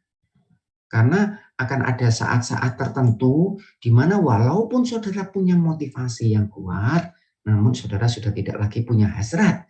Karena yang terkait dengan kelenjar dan hormon-hormon itu sudah tidak lagi berfungsi dengan baik. Kalau gitu banyak di dalam kehidupan kita ini yang sebetulnya deterministik. Ya. Ditentukan oleh sesuatu. Ya. Kadang-kadang gerakan saudara dan sebagainya erat ya dengan terutama hormon saudara. Ini saya sarankan kalau saudara punya waktu saudara baca tentang hormon. Ini luar biasa saudara. Jadi ini manusia menemukan hormon itu pertama kali insulin itu seperti itu saudara. Kemudian setelah itu ditemukan dan ini luar biasa, harganya murah saudara. Di dalam tubuh manusia jumlahnya sangat kecil, tetapi begitu saudara kekurangan sedikit masalah hormonal ini bisa jadi bermacam-macam kesulitan. Ya. Ada yang menarik saudara. Kita ini sering mengatakan ini paham tentang determinisme ini bahkan seringkali dibuat untuk ketika manusia melakukan sesuatu. Jadi manusia ini adalah makhluk yang berkehendak bebas. Ketika manusia melakukan sesuatu tindak kriminal, ya, sesuatu yang tindak kriminal, dia bersalah atau tidak bersalah? Dia layak bersalah ya, dia layak untuk disalahkan. Nah, kalau saudara mengatakan dia layak untuk disalahkan, itu karena saudara punya asumsi bahwa mestinya dia bisa berbuat yang lain. Betul ya? Saudara tidak akan bisa disalahkan kalau saudara tidak punya pilihan, kan? Dan ini di dalam moral juga tidak mudah, saudara, sangat tidak mudah. Saya pernah memberi contoh saudara tentang supir bis itu pernah ya? Belum. Supir bis yang nabrak truk itu pernah saya beri contoh saudara. Belum ya, Pak. Sudah. Belum, Pak. Belum, Pak. Belum ya. Ini kalau di dalam persoalan moral sangat-sangat sulit, saudara. Bahkan ya sampai sekarang saya juga tidak tahu jawabannya apa. Saudara lihat, ini contoh sangat terkenal ini. Sampai kalau di dalam dunia psikologi, dunia filsafat, jadi semacam ikon. Saudara lihat, menarik ini, saudara. Ini saya naik bis. Bukanlah, ada orang naik bis. Jumlahnya banyak orangnya di bis itu 50 orang. Belum pernah saya kasih contoh ini ya, belum ya? Belum, Pak, belum. Belum ya. Baik, kemudian di depan ini juga ada kendaraan lain. Nah, kemudian bis ini mau mendahului saudara, mau menyalip ini kendaraan ini. Begitu bis masuk ke sini, ternyata dari depan ini trailer, saudara. Ada trailer. Nah, yang bisa dilakukan bis ini tidak ada kemungkinan lain. Dia menabrak trailer ini dan asumsinya 50 orang yang ada di dalam bis ini meninggal dunia atau ini dibelokkan ke sini, saudara. Nah, di sini ada warung kopi, saudara. Ada 5 orang sedang duduk-duduk di sini, kemudian ada penjualnya. Nah, kalau ini dibelokkan ke sini, maka semua orang yang ada di sini akan meninggal dunia. Paham saudara soalnya? Paham, Pak. Paham ya? Nah, sekarang kalau saudara sebagai supir bis dan saudara berada pada posisi ini, saudara tidak usah memberikan jawaban yang lain, itu direm Pak, ini kan, itu enggak, ya beginilah sudah kondisinya. Cuman ada dua pilihan. Apa yang saudara lakukan? Saudara maju ke depan atau menabrak warung kopi. Menabrak warung. Silakan, Arsi. Menabrak warung, Pak. Menabrak warung. Kalau Cahyani, kamu punya ide apa Cahyani? Nabrak warung atau tabrakkan trailer? Warung, Pak. Soalnya warung. Karena ini alasannya ya, Pak. Iya, alasannya asumsi saya di warung tuh misalnya cuma penjualnya aja gitu. Jadi mungkin korbannya jadi lebih. Oh, bukan. Ada 5 orang di sini. Kalau perlu saya tambah 10 orang. Tapi ini 50 orang bisnya. Kalau saudara tabrakan, yang mati 50 di base. Ya, kecuali kalau yang base-nya ini para koruptor di Indonesia, ya tabrakan aja enggak apa-apa, saudara. Kalau ini apa ini? Ini ada 10 orang duduk di sini, atau 5 orang. Kalau saudara belokkan ke sini, mati yang 10, tapi yang 50 selamat. Pilih yang mana Cahyani? Itu Pak, yang 10 orang yang mati. 10 orang ya, kelihatannya, saya enggak berhasrat untuk membunuh orang ini, tapi situasinya seperti ini. Ya, Naufal pilih mana Naufal? Ya Pak. Pilih mana Naufal?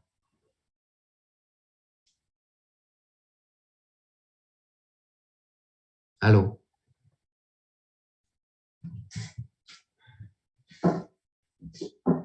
Enggak ada Naufal. Dimas, ada Dimas. Iya Pak. Dimas pilih mana Dimas? Tabrakin ke warungnya Pak. Tabrakin ke warungnya. Ya, semua orang kalau ditanyakan begini, dia bilang daripada 50 orang, ya ceteris paribus, kalau semuanya dianggap sama, ya sudah ini saja. Walaupun saya tidak senang, tapi daripada 50 lebih baik yang 10. Gitu ya? Tidak ada masalah. Sekarang, soalnya diganti sedikit. Ada 50 orang, saudara. Ini yang butuh transplantasi. Transplantasi organ. Ada yang butuh ginjal, ada yang butuh hati, ada yang butuh jantung. Ya, transplantasi. Ada 5 orang di sini. Boleh enggak 5 orang ini saya bunuh, saya preteli untuk menyelamatkan 50 orang ini. Saya ambil jantungnya dari sini, saya ambil ginjalnya, saya ambil. Boleh enggak? Gimana jawabannya? Boleh, Sulit Pak. ya? Boleh ya? Boleh? Iya Pak, boleh Pak. Boleh. Tergantung. Tidak, Pak. Ini 5 orang tidak bersalah loh saudara. 5 orang ini tidak bersalah, kemudian saudara bawa ke rumah sakit, kemudian saudara matikan, kemudian saudara ambil jantung dan ginjalnya untuk menyelamatkan yang 50 ini. Boleh enggak? Tidak boleh, Pak. Tidak boleh Pak. Tidak boleh Pak. Iya, tidak boleh. Apa yang enggak boleh saudara? Ada sesuatu yang menyentuh moral kita kan? Loh, enggak boleh saudara. Asasi, Pak. Ya, tapi baik, betul. Bagaimana dengan ini? Kan sama, saudara. Kan sama kasusnya.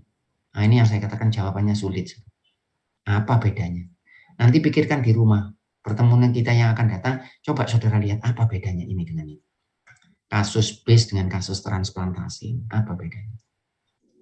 Tetapi saya tidak tahu. Nah, kalau dugaan saya mungkin ada sesuatu yang memang disiapkan oleh Yang Maha Kuasa, built-in, saudara ya, hardwired, istilahnya begitu, built-in di dalam kepala kita ini atau di dalam hati kita. Sehingga ketika kelihatan begini, tiba-tiba kita akan mengatakan, yang itu nggak boleh. Wah, kalau saudara analisis, perbedaan ini dan ini hampir-hampir tidak ada. Tentu saudara akan sulit jawabannya. Ya, nanti dan soal seperti ini banyak, saudara. Ya, sekarang malah berkembang macam-macam. Oh, macam-macam, saudara. Jadi saudara, ada yang contohnya begini. Saudara masuk ke dalam gua, ini ya. Saudara masuk ke dalam gua, 10 orang. Kemudian ini ada mulut gua. Ketika saudara mau keluar dari gua, ada anak yang sangat gemuk, itu tersangkut di mulut gua ini. Nggak bisa keluar, saudara. Nah, yang bisa saudara keluar hanya kalau dia dipotong-potong. Tetapi kalau dia tidak dipotong-potong, semua yang 9 orang ini akan meninggal dunia di gua. Tetapi kalau dia dipotong-potong, ini bisa ditarik, 9 orang bisa selamat. Apa yang dilakukan? Ya, saudara di Titanic itu saudara lihat kapal Titanic. Kemudian ada biduk kecil, sampan kecil. Kemudian di sini ada cukup untuk 10 orang. Nah, kemudian ada nenek umur 75 tahun, 80 tahun, kemudian ada anak kecil umur 5 tahun. Ini cukup ditambah 1 orang. Yang mana yang dimasukkan? Neneknya Anak kecil. Loh, saudara mesti punya alasan. Ini masih gampang, saudara. Ini masih relatif lebih gampang. Tetapi ada soal. Ini ada kolonel tentara gitu ya. Kemudian ini musuh, saudara. Ini kolonel tentara punya anak buah 1 peleton, misalnya kecil 20 orang. Ya. Kemudian mereka akan menuju sini. Akan menuju ke sini 20 orang ini. Kalau mereka berangkat bersama-sama 20 orang, mereka akan dihadang oleh musuh dan 20 orang ini akan mati. Tetapi kalau ada 5 orang berangkat ke sini, decoy ya sebagai tipuan, 5 pura-pura berangkat ke sini sehingga musuh mengejar mereka, yang 15 bisa selamat. Apa yang harus dilakukan oleh kolonel ini? Dikorbankan enggak yang 5 orang? Dikorbankan, Pak. Dikorbankan. Kolonelnya ikut yang mana kolonelnya? Ikut yang 15 atau yang 5? Ini yang agak sulit. Begitu. Kalau kolonelnya punya anak, kebetulan anak kolonel juga tentara. Anak kolonel ditaruh di mana oleh kolonel? 15, Pak. Itu agak sulit. Saudara pernah baca itu, saudara? Saudara pernah baca cerita Mahabharata itu? Pernah? Saudara baca bagus ini, saudara. Daripada bacaan Doraemon yang gombal-gombal itu, saudara baca Mahabharata ini jauh lebih bagus. Jangan baca buku-buku yang tidak ada maknanya. Pernah baca siapa pernah baca Mahabharata? Bharata Yuddha Mahabharata. Tidak ada yang pernah baca. Dulu kalau saya masih kecil, itu kita punya komik-komik itu. Dan komik kita itu adalah Mahabharata ini. Ya. Dan Mahabharata ini ada muatannya, saudara. Karena ini ditulis oleh seorang pujangga, bukan ditulis begitu saja. Saudara masih dengar suara saya? Masih? Masih ya? Baik ya, Pak. Mahabharata itu kan ceritanya itu berkutat atau terfokus pada Pandawa dan Kurawa. Gitu ya. Pandawa dan Kurawa. Nah, Pandawa ini kan ada 5 orang, saudara ya. Jadi ada siapa? Siapa yang tahu? Yudhistira, ya kan? Siapa lagi? Ada yang tahu? Cahyani, kamu tahu Mahabharata? Enggak. Tahu sekedar tahu tapi nggak tahu isinya. Ya, iya, tapi Pandawa ini orangnya siapa saja? Ada Yudhistira. Nggak tahu. Nggak tahu, Pak. Ya, terus Nakula, Pak. Nakula Sadewa. Lalu Nakula Sadewa. Gitu ya. Nah, ini pada suatu hari ceritanya panjang. Pada suatu hari mereka ini dibuang ke hutan. Kemudian 4 orang, ini Arjuna, kemudian Bima, Nakula dan Sadewa itu mereka minum di satu kolam. Ada salah satu ceritanya begitu. Nah, ketika mereka datang, misalnya Nakula dan Sadewa datang, kemudian ada suara di situ yang mengatakan, "Hei, kamu tidak boleh minum sebelum kamu jawab pertanyaanku ini." Nah, itu kalau saudara baca bukunya ini, pertanyaannya ini filosofis, saudara. Terus Nakula Sadewa itu bilang, "Kamu," wah ini mereka ini orang-orang satria, saudara, yang tidak punya rasa takut. Dia bilang, "Kamu kalau memang berani kamu keluar, siapa yang bersuara?" Nah, ternyata enggak ada, cuma suara gitu. Kemudian Nakula dan Sadewa ini minum air ini dan mereka mati, saudara. Kemudian datang Bima cari adiknya ini. Dan ternyata Bima juga tidak mau menjawab pertanyaan, Bima juga mati. Arjuna juga mati. Kemudian datang Yudhistira, the wise. Yudhistira sang bijaksana. Istilahnya begitu. Walaupun, kalau saudara baca menarik, saudara. Ini seperti roman jiwa. Jadi ada psikologi yang menarik dari 5 orang ini. Dan yang lain-lain. Ya. Di Kurawa itu juga begitu, saudara. Di Patikarna punya psikologi yang menarik. Misalnya Yudhistira ini bijaksana, saudara. Tetapi, saudara, senang gambling, senang berjudi. Arjuna ini sakti, mandrokuno, ganteng, tetapi mudah tergoda wanita. Ya. Bima ini loyal dan sakti dan kuat, tetapi beringas dan mudah mengambil kesimpulan tanpa berpikir panjang. Begitu. Nah, ceritanya yang terkait dengan pemilihan ini tadi adalah kemudian datang Yudhistira dan ditanya. Dan Yudhistira mau menjawab pertanyaan itu. Apa yang dimaksud dengan kebaikan? Begitu, itu pertanyaan filosofis, saudara. Setelah itu, nah ini pertanyaan yang bagus, kemudian ditanya oleh suara ini. Aku akan hidupkan ini, keluargamu ini, saudara-saudaramu yang sudah mati ini. Tetapi aku hanya menghidupkan 2 orang saja. Kamu pilih yang mana dari 2 orang ini?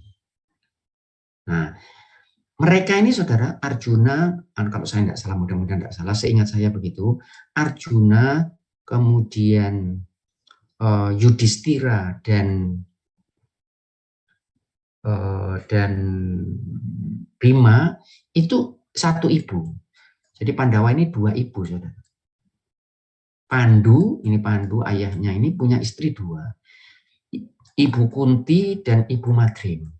Nah, saya agak lupa persisnya. Kalau nggak salah ada yang ingat, saudara. Nah, 3 anak ini adalah anak dari satu ibu, yang 2 Nakula Sedewa itu anak ibu lain. Paham, saudara ya?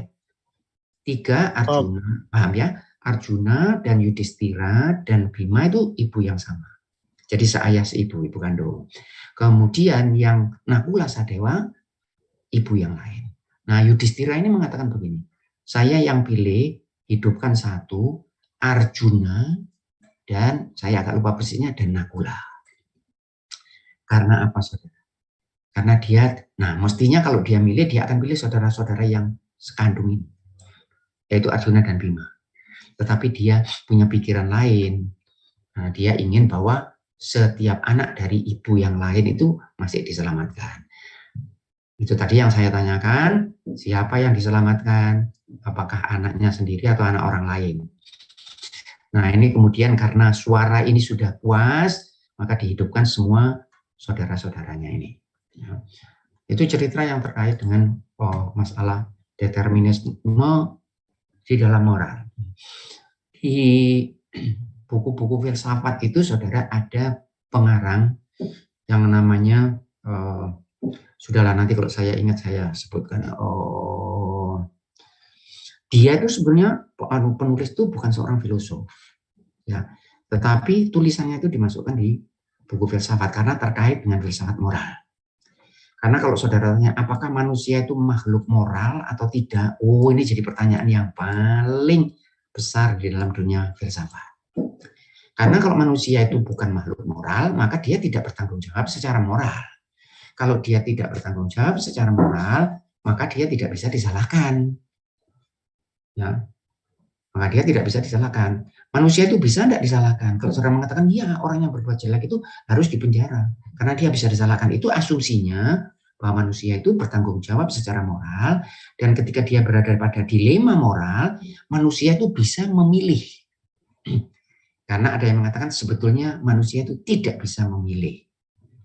Jadi ketika saudara orang melakukan pembunuhan, itu kalau bagi orang-orang tertentu penganut aliran determinisme di dalam moral, dia akan mengatakan bahwa siapa saja yang berada di posisi orang ini, dia akan membunuh.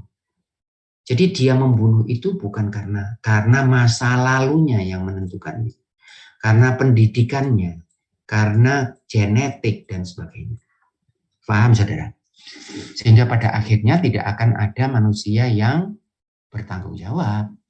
Itu kalau saudara mengatakan determinis. Dia ini memang kalaupun dia harus dihukum itu bukan karena dia salah. Dia dihukum itu adalah karena supaya merubah lingkungan untuk orang yang datang berikutnya. Deterrent efek deterrent itu, saudara. Efek jera. Tetapi dia tidak bisa disalahkan karena sebetulnya dia tidak punya pilihan. Nah, pertanyaannya, benarkah dia tidak punya pilihan? Ya.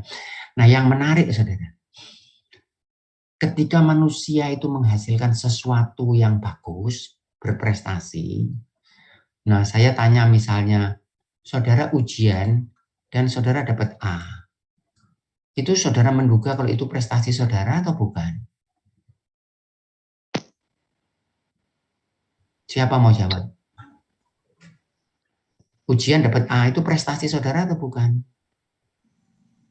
Insya Allah, Pak. Ya. Ya, prestasi saudara. Kalau saudara dapat D, prestasi saudara atau bukan? Nah, biasanya begini, kalau saudara dapat D, saudara mengatakan, wah ini dosennya kurang bagus, dan sebagainya. Oh, soalnya, pokoknya gitu. Kalau dapat A, saudara mengklaim kalau itu adalah karya saudara. Ketika manusia berbuat baik, prestasi tertentu, dia katakanlah menghasilkan unjuk kerja yang dia mengatakan ini klaim saya. Tetapi ketika dia berbuat jelek, dia mengatakan saya ini adalah produk lingkungan. Ya, saya beri saudara contoh yang menarik.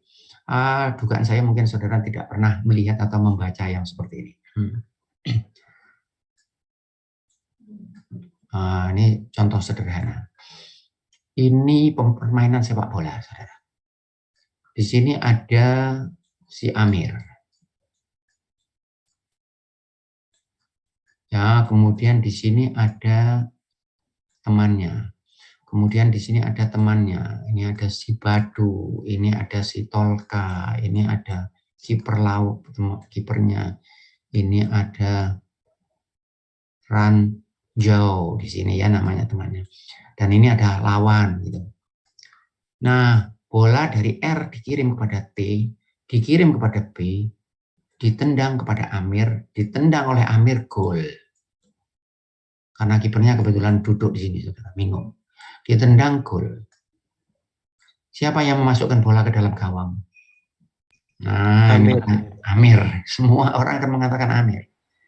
Amir layak enggak untuk mendapatkan tepukan tangan yang meriah? Layak, Pak. Layak. Biasanya Amir malah jingkrak-jingkrak, ya kan? Wah, senangnya.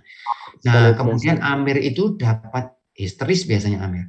Dapat operan dari B. B ini dapat dapat apa namanya? Tepukan tangan juga enggak? Asis, asis ya, saudara, baik. Istilahnya asis. Ya, asisten membantu. Ini biasanya pelukan dengan ini. Wah, tangannya gini. Karena yang T dapat enggak? Sudah mulai dilupakan, saudara. Yang R wis gak direken blas, ya kan? Sekarang ini pertanyaannya. Benarkah Amir yang memasukkan bola ke dalam gawang? Kalau saudara analisa secara saintifik. Jadi ini emosional ini sebetulnya. Amir masukkan bola dalam gawang. Emosional, tidak saintifik. Kalau saudara analisis secara saintifik, benarkah Amir yang memasukkan bola di dalam gawang? Ada dua faktor, Pak. Ada dua faktor. Pertama, Amir sama penjaganya, Pak. Yang dengan sendirinya.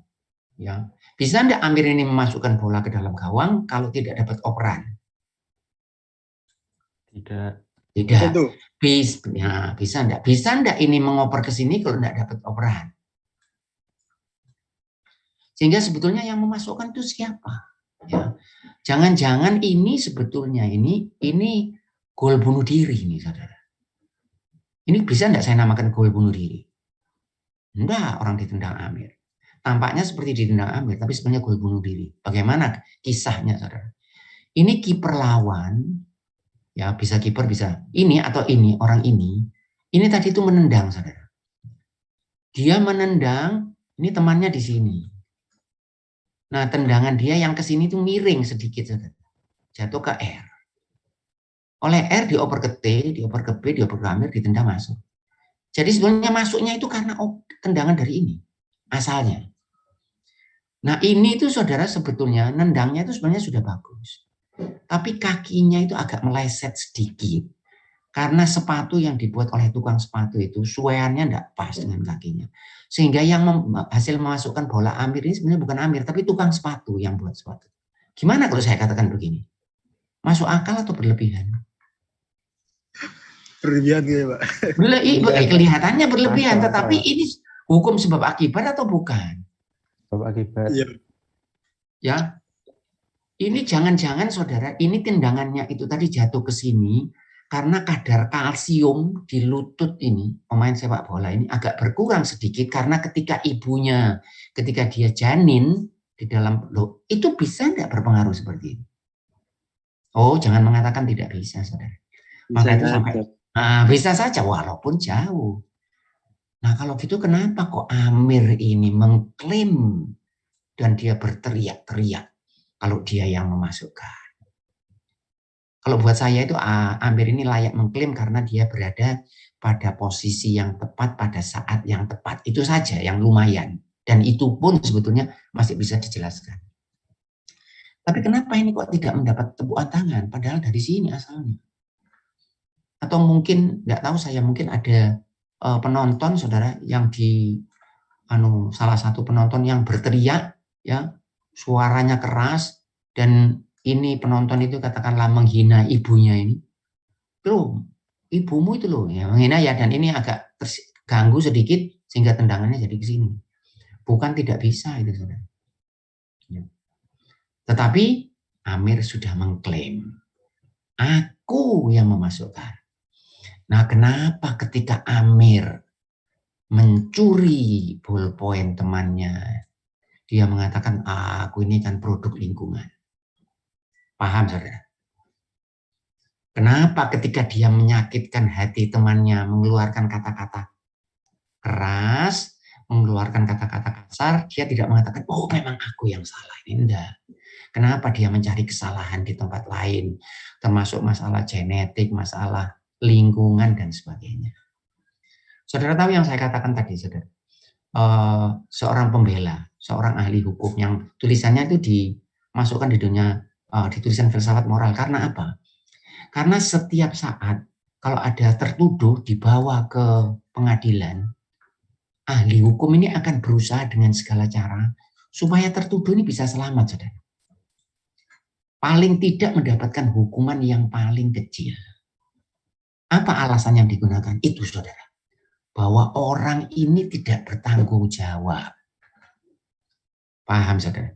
Orang ini tidak bertanggung jawab terhadap kejahatan yang dilakukan karena sebetulnya itu adalah faktor pendidikan, faktor lingkungan, faktor genetik, faktor sosial, dia dipaksa, dia dipepet, semua ini yang dibawa, saudara, oleh ahli hukumnya itu.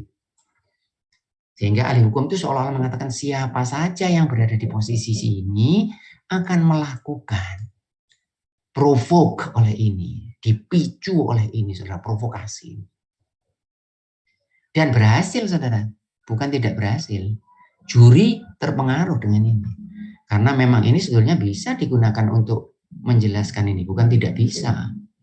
Bisa digunakan untuk menjelaskan ini. Ya. Nah, tetapi kenapa ketika dia melakukan sesuatu yang bagus, ya, kalau ada orang jelek, ya, ada orang jelek, kemudian dia jadi jelek, kemudian apa yang katakan? Iya, karena dia berada di lingkungan itu, genetik, gitu.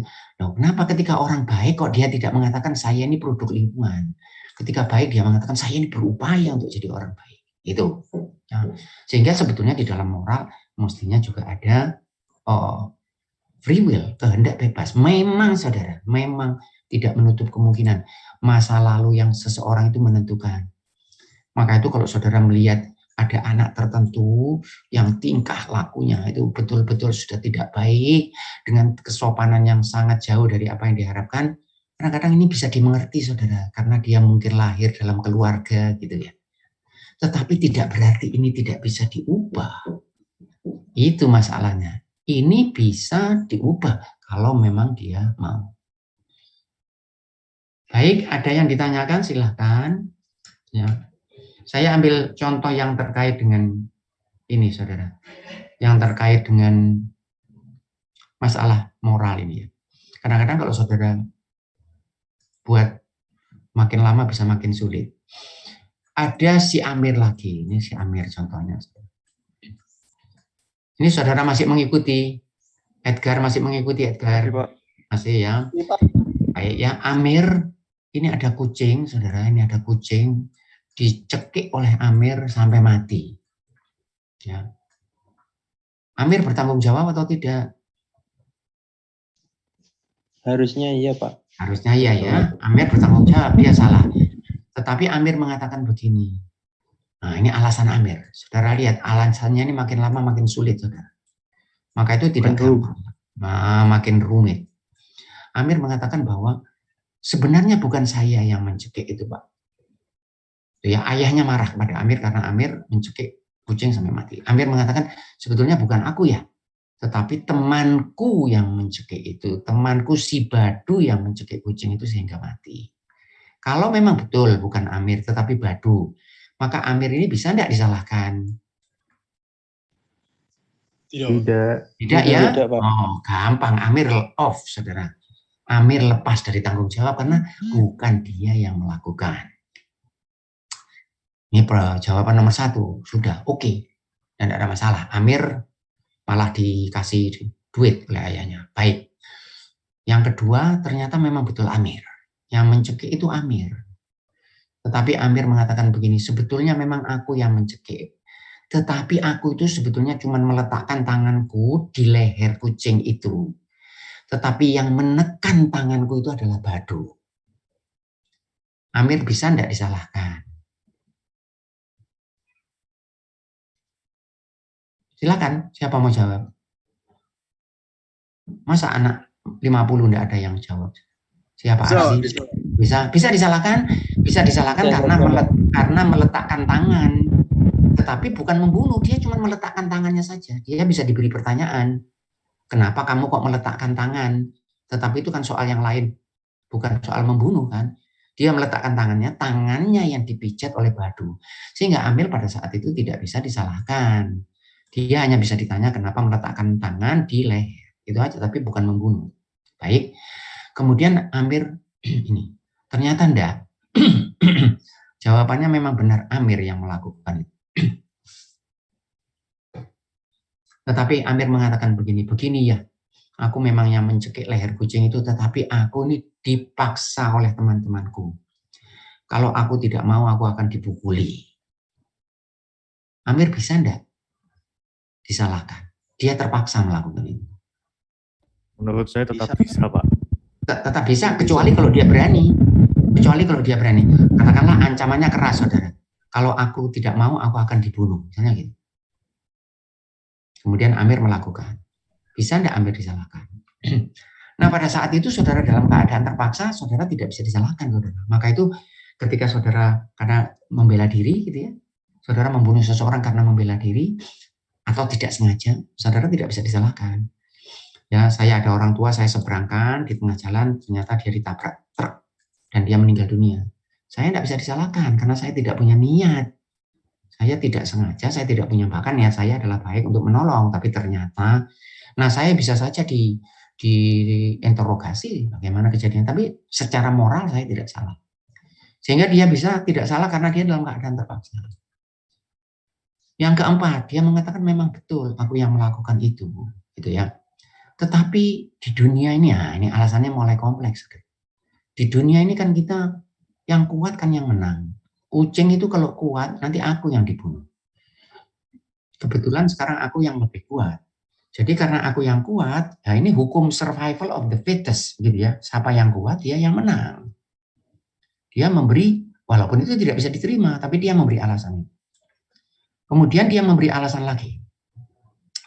Sebetulnya memang betul aku yang menekan leher kucing itu, tetapi gerakan psikomotorik itu datangnya itu kan dari kelenjar-kelenjar dan hormon-hormon yang tidak semua berada di dalam pengendalianku. Ya. Kemudian dia punya alasan lagi. Sebenarnya kan begini.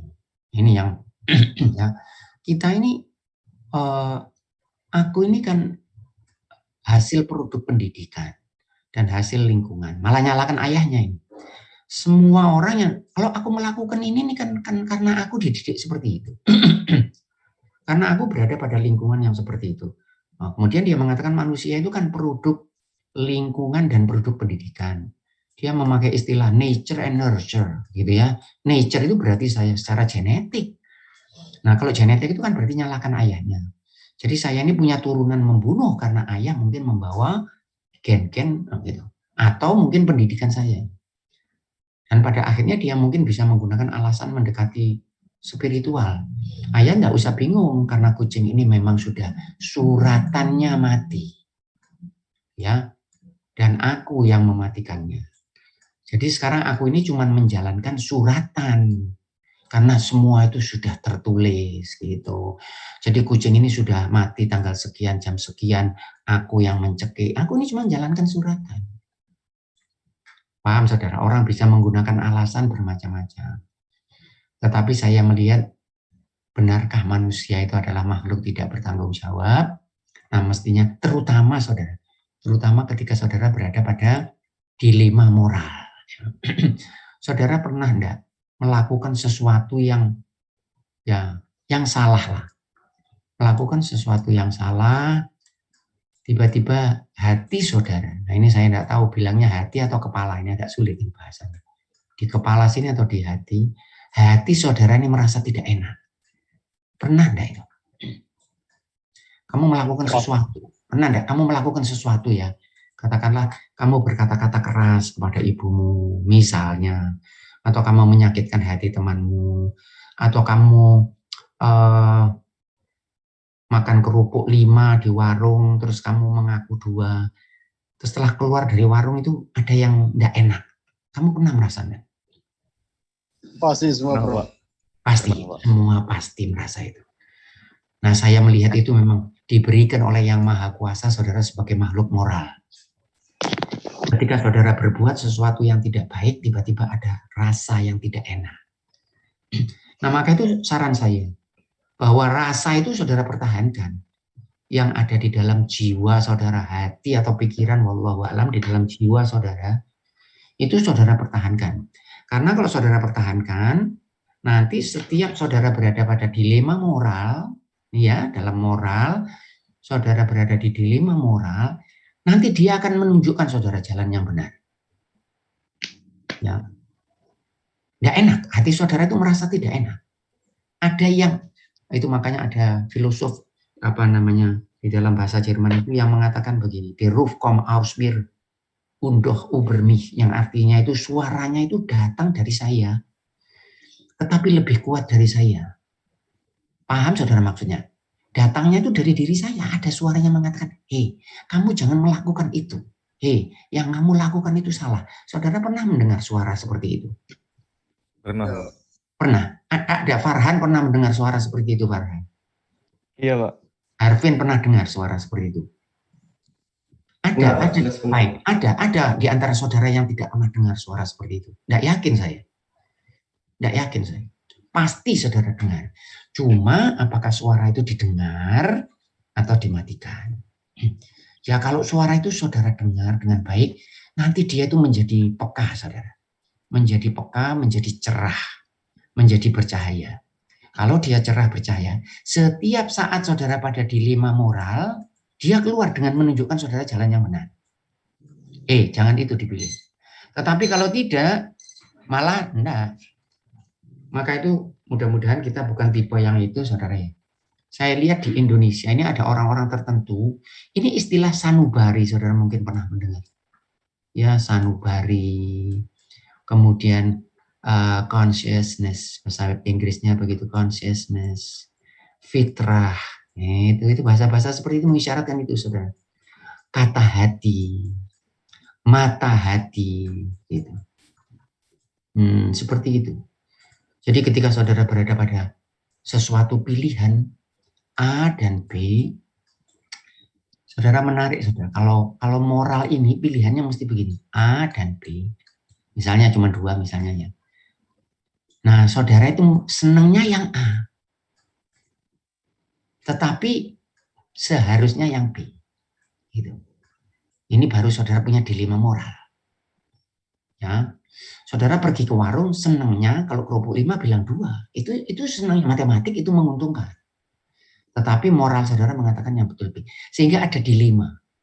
Ya, ada semacam pertarungan gitu, saudara. Ada semacam friksi, konflik, saudara. Antara apa yang ingin saudara lakukan, dan apa yang harus saudara lakukan. Nah, ini konflik moral. Ya, ibu saudara misalnya di rumah sendirian dan ingin saudara temani ibu saudara karena dia tidak berani di rumah sendirian. Nah, teman-teman saudara pergi nonton sepak bola. Yang saudara inginkan apa? Ingin nonton sepak bola. Yang harus saudara lakukan secara moral, tinggal dengan ibu saudara, timbul konflik. Selalu begitu kalau moral ini, saudara. Nah, nanti mesti ada suara di dalam hati saudara yang mengatakan, hei, kamu itu seharusnya tinggal dengan ibu. Nah, kalau suara ini saudara dengar, dia lama-lama ini menjadi bekas. Sehingga begitu saudara ada masalah moral sedikit saja, dia langsung menunjukkan kepada saudara, gini loh jalannya. Tetapi kalau tidak, kemudian ini suara hati ini menjadi mati. Saudara. Ketika dia mati, cita-cita saudara ini cuma jelek saja. Ya, pikiran saudara ini cuma pikiran busuk, pikiran jelek, idenya ide jelek, tingkah lakunya semuanya jelek. Tidak ada yang baik yang bisa keluar dari saudara. Karena apa? Karena hatinya sudah tidak bisa lagi menunjukkan. Nah, maka itu saran saya, dengarkan suara hatimu, apalagi saudara masih muda. Saudara masih muda itu hatinya lebih bening, saudara. Karena saudara belum terlibat masalah duit, masalah. Nah, tetapi nanti kalau saudara semakin tua, semakin mulai masuk di dalam masyarakat, saudara, nanti biasanya kata-katanya bermacam-macam, saudara.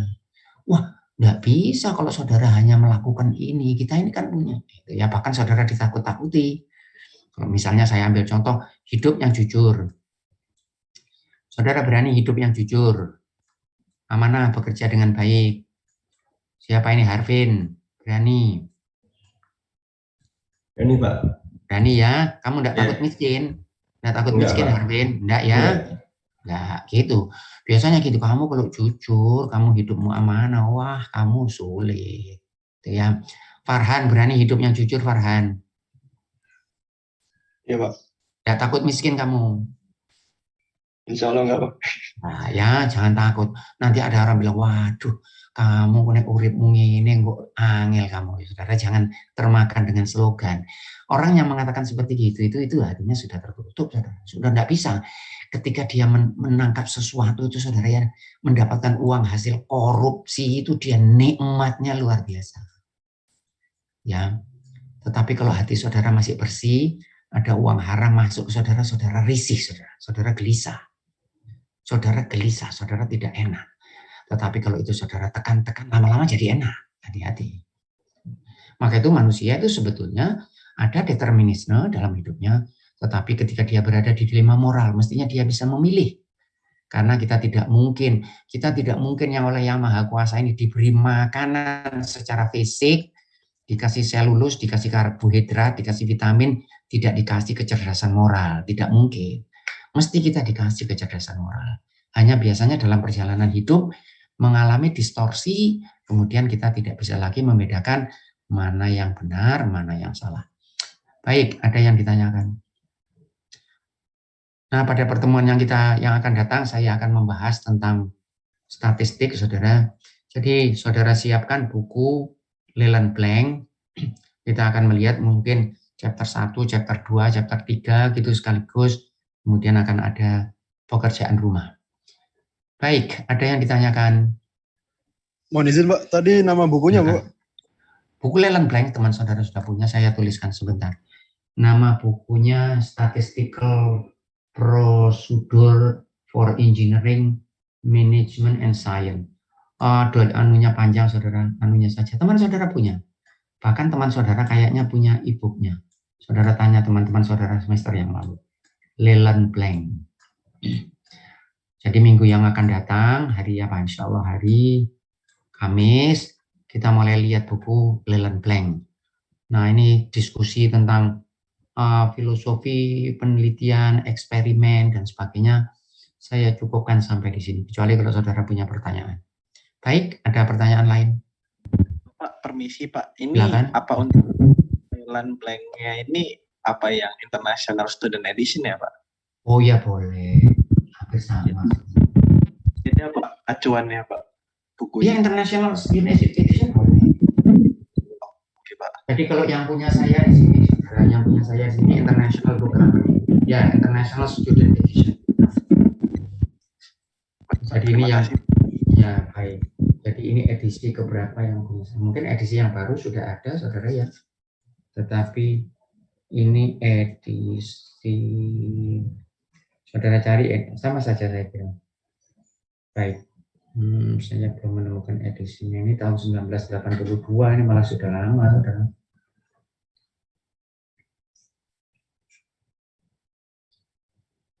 Baik, ada pertanyaan lain? Kalau tidak ada, saya stop sharing sampai di sini saja. Assalamualaikum.